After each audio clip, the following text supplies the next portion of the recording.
የተጠየቀውን መልሰህ ቅድም እኔ ማብራሪያ ልስጥህ ስለው ጊዜ አይቻልም፣ መልሱን ነው የምፈልገው ስትል ናዳም ቅድመ ተዋህዶ ለመጠቆም ወደ አምላክና ወደ አምላክ እንዳለው አውቀህ ነው።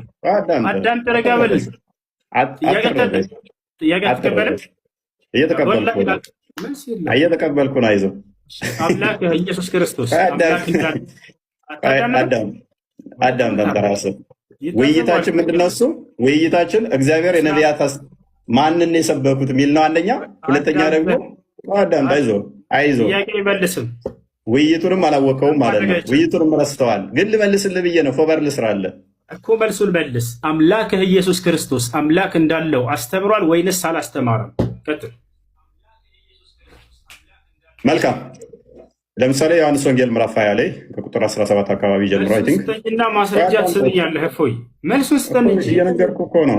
አስተምሯል በልና ወይ አላስተማረም በልና ከዚያ ማስረጃ ትሄዳለህ እኮ እየነገርኩህ። አምላክ እንዳለው አስተምሯል አላስተማረም? ፕሊስ አዳምጣ ደም ጠርቀህ ትገባለህ። ኦኬ ወደ አምላኬና ወደ አምላካችሁ ብሎ ነጥሎ ተናግሮታል። ወደ አባቴና ወደ አባታችሁ ብሎ ነጥሎ ተናግሮታል።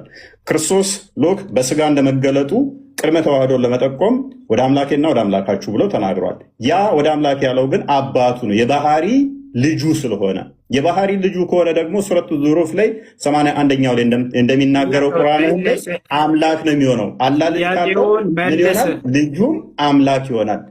ክርስቶስ በለበሰው ስጋ ወደ አምላክና ወደ አምላካችሁ ብሎ ተናግሯል።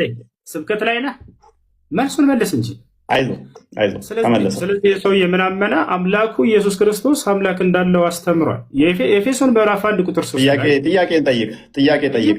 ማብራሪያ አልተገለጸም፣ ሚስተር አልተገለጸም። ጥያቄ ኤፌሶን ምዕራፍ 1 ቁጥር 3 ላይ የኢየሱስ ክርስቶስ አምላክ ይባረክ ይላል። ማን ነው የኢየሱስ ክርስቶስ አምላክ?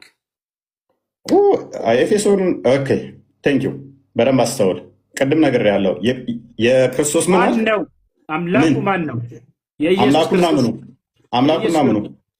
አምላኩና ምኑ አትደረብ እንጂ የክርስቶስ አምላክና አባት አላህዬ አባት አይባልም። ስለዚህ ያመጣው ክፍል የነቢያት አስተምሮ ጋር ለማለት በፈጣሪ ስም የክርስቶስ አምላክና አባት የኢየሱስ ክርስቶስ አምላክና አባት ባልክበት እስልምናን አፈረስከው።